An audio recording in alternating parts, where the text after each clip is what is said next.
राधे राधे आप सभी को। हम धनतेरस के दिन क्यों जलाते हैं यम का दीपक? क्या कारण है इसके पीछे? कौन सी कहानी है? तो देखने के लिए सुनते हैं ये विशेष पौराणिक कथा। देश के अधिकांश भागों में यम के नाम पर दीपदान करने की परंपरा है।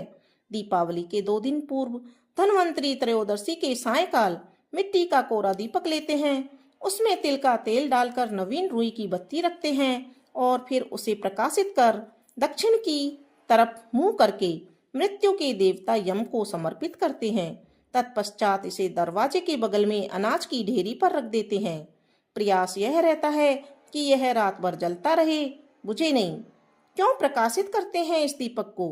क्या कारण है? क्या रहस्य है? इस संबंध में एक बहुत ही रोचक और बहुत ही सुंदर कथा पुराणों में पुराण कथा मिलती है।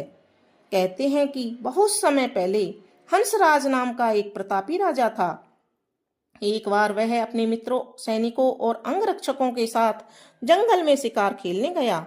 संयोग से राजा सबसे बिछुड़कर अकेला रह गया और भटकते हुए एक अन्य राजा हेमराज के राज्य में पहुंच गया। हेमराज ने थके हारे हंसराज का भव्य स्वागत किया। उसी रात हेमराज के यहाँ पुत्र का जन्म हुआ।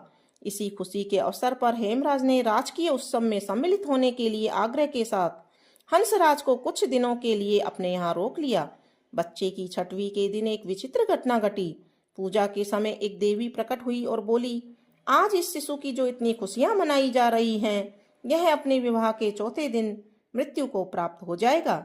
इस भविष्यवाणी से सारे राज्य में शोक छा गया।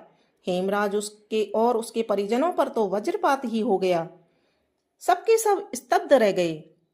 इस शोक के समय हंसराज ने राजा हेमराज और उसके परिवार को ढांढस बंधाया और कहा, मित्र, आप तनिक भी विचलित ना हो।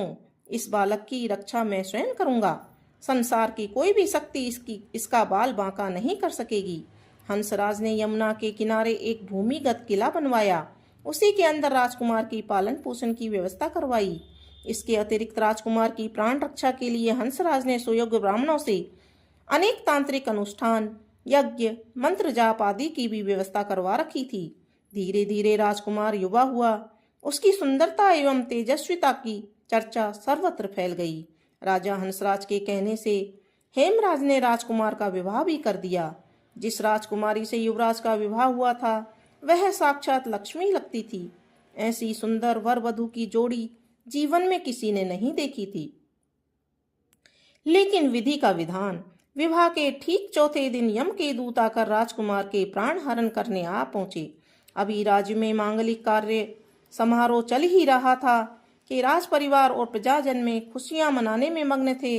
राजकुमार और राजकुमार की छवि देखकर यमदूत भी विचलित हो उठे, किंतु राजकुमार के प्राण हरण का अप्रिय कार्य उनको करना ही पड़ा।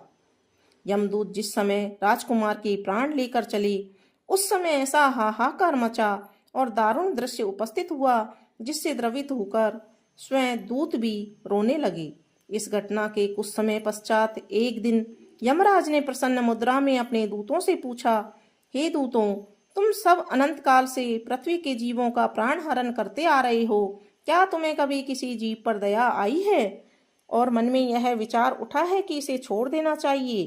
तो यमदूत के दूत एक दूसरे का मुंह देखने लगे।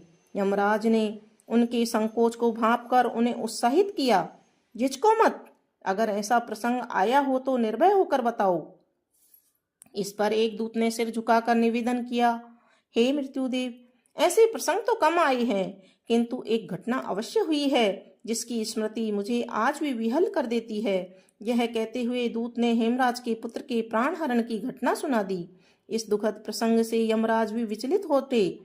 इसे लक्ष्य करके दूत बोला, नाथ, क्या कोई ऐसा उपाय नहीं है जिससे इस प्रकार की अकाल मृत्यु से प्राणियों को छुटकारा मिल जाए? इस पर यमराज ने कहा, जीवन और मृत्यु सृष्टि का अटल नियम है तथा इसे बदला नहीं जा सकता, किंतु धनतेरस को पूरे दिन का व्रत कर और यमुना में स्नान कर धनवंतरी और यम का पूजन कर और पूजन दर्शन अकाल मृत्यु से बचाव कर सकता है। यदि यह संभव न हो तो संध्या के समय घर के प्रवेश द्वार पर यम के नाम का एक दीपक प्रज्वलित करना चाहिए। उससे असामयिक मृत्यु और रोग से मुक्त जीवन प्राप्त किया जा सकता है। इसके पश्चात से ही धनतेरस के दिन धन्वंतरि के पूजन और प्रवेश द्वार पर यम का दीपक जलाने की परंपरा चल पड़ी।